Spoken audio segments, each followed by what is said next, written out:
Hey everyone, welcome back to my channel Shruti की diary. आज है जन्माष्टमी का दिन और मैं सुबह से लग गई थी तैयारी में। पहले थोड़ा अपनी देखभाल की, अपने बालों की केयर की, उसके बाद मैं लग गई थी बस किचन के काम में।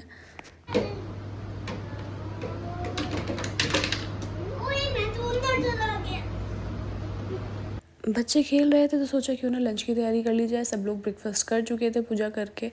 तो लंच में मैंने बनाए थे जीरा आलू और मखाने। तो वही मैं आलू को छील कर उधर तैयार कर रही थी उधर, क्योंकि मुझे पूजा की चौकी लगानी थी, पूजा की सारी तैयारी करनी थी। तो सोचा कि इधर का काम किचन का जल्दी निपट जाएगा तो मैं भगवान की पूजा की तैयारी सारी कर पाऊँगी, सारा आसन लगा पाऊँगी टाइम से।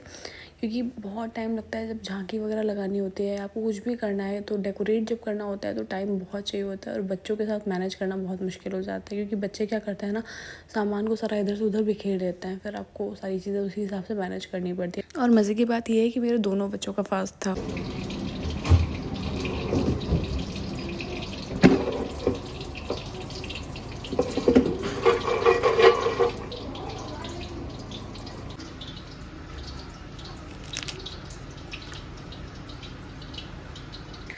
तो मैंने यहाँ पर निकाल रही थी भगवान जी के झांकी का सामान, सारा डेकोरेशन का सामान, लड़ियाँ, फूल, भगवान जी का झूला, जो कि मैंने ये रेड पॉलिथीन में करके रख रखा था।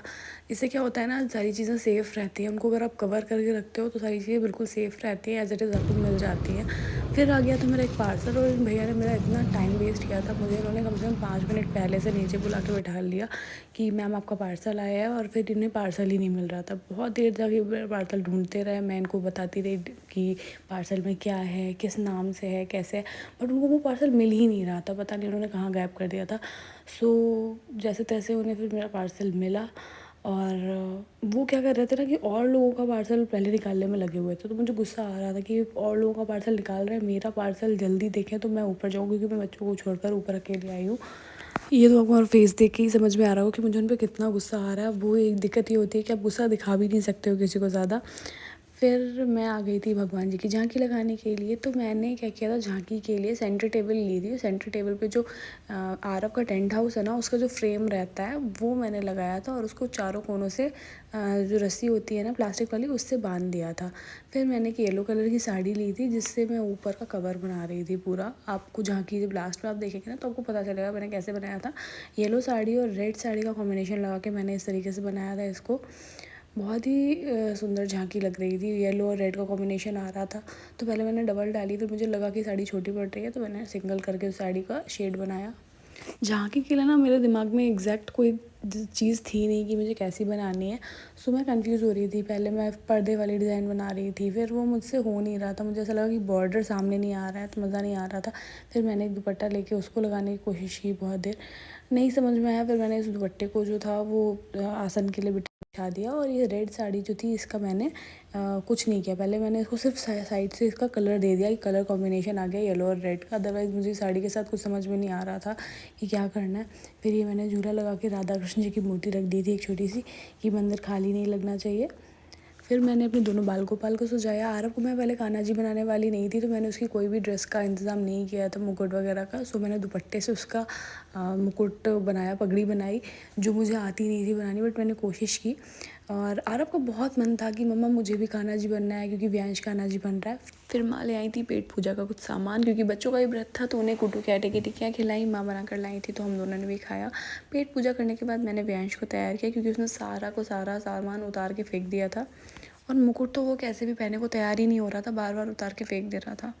और मैंने उसके हाथों के कड़े बनाए थे, मेरे इयररिंग्स थे ये, जिनको मैंने बर्बाद कर दिया उसके हाथ के कड़े बनाने के लिए। तो सब कुछ ठीक ठाक बता दिया गया, लेकिन जो लोग सदियों से यही रह रहे हैं, क्या उन्हें भी कागज नहीं होने पर वोट नहीं देने दिया जाएगा? उनके सामने प्राथमिकता रोटी की एहसास होता है कि जिंदगी। फिर जैसे तैसे बच्चों ने जो भी मुझे फ़ोटोज़ लेने दिए वो मैंने फ़ोटोज़ ले लिए, क्योंकि बच्चे बहुत शैतानी कर रहे थे और ये तो कुछ भी पहन के रखने को तैयार ही नहीं हो रहा था। आरव के साथ बहुत ही कम फ़ोटोज़ क्लिक कर पाई, क्योंकि आरव ने सारी पगड़ी अपनी नोच के फेंक दी थी। बच्चे होते हैं ना, बहुत जल्दी चीज़ों से इरिटेट भी हो जाते हैं, और उन्हें चाहिए भी सारा कुछ करना होता है, तो उनको सारा एक्सपेरिमेंट भी करना था और फिर उतार के फेंकना भी बहुत जल्दी था। हाँ, लेकिन फिर भी आरव के साथ वाली फ़ोटोज़ मेरी बहुत प्यारी आई हैं क्योंकि वो इतना कोऑपरेट करता है फ़ोटोज़ क्लिक करवाने के लिए और वियांश बिल्कुल भी नहीं करता। आरव का हमेशा से ऐसा है कि वो फ़ोटोज़ बहुत अच्छे से क्लिक करवाता है। फिर वियांश के साथ ये सारी फ़ोटोज़ लेने के बाद उसको जैसे तैसे सारे पोज़ समझा रही थी।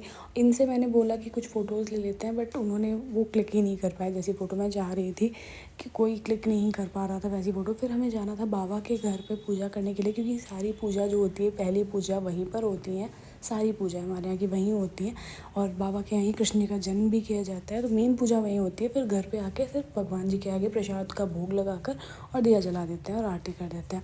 उसके बाद ये देवर से बात हो रही थी वीडियो कॉल पे, वो भी पूजा देख रहा था और बच्चों को लगी थी बहुत ज़ोर की भूख, तो वो सोच रहे थे कि जल्दी पूजा पूरी हो तो फिर कुछ खाया जाए। शुरू करो इधर से, बजाओ।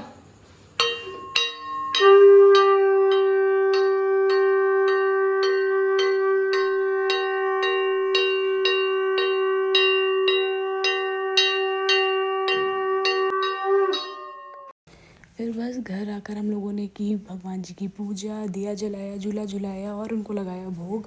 और फिर बस पूजा करने के बाद हमने डिनर किया था। डिनर की कोई भी वीडियो मैं रिकॉर्ड नहीं कर पाई थी क्योंकि रात बहुत ज़्यादा हो गई थी और हम सभी बहुत ज़्यादा थक चुके थे। बच्चे परेशान कर रहे थे, कुछ भी करने दे नहीं रहे थे, तो मैंने कोई भी वीडियो रिकॉर्ड नहीं की उसके बाद की। और भोग लगाने के बाद बस हमने खाना खाया और मेरा ब्लॉग यहीं खत्म हुआ। फिर मिलती हूँ किसी नए ब्लॉग के साथ, किसी नए वीडियो के साथ, कुछ नए पल आपके साथ शेयर करने के लिए। राधे राधे, जय श्री कृष्णा। और आप सभी को कृष्ण जन्मोत्सव की बहुत बहुत बहुत सारी बधाइयाँ, क्योंकि कृष्ण जी हैं हमारा ध्यान रखने के लिए। हम सबकी ऊपर कृपा उनकी ऐसी ही बनी रहे। तब तक के लिए नमस्ते।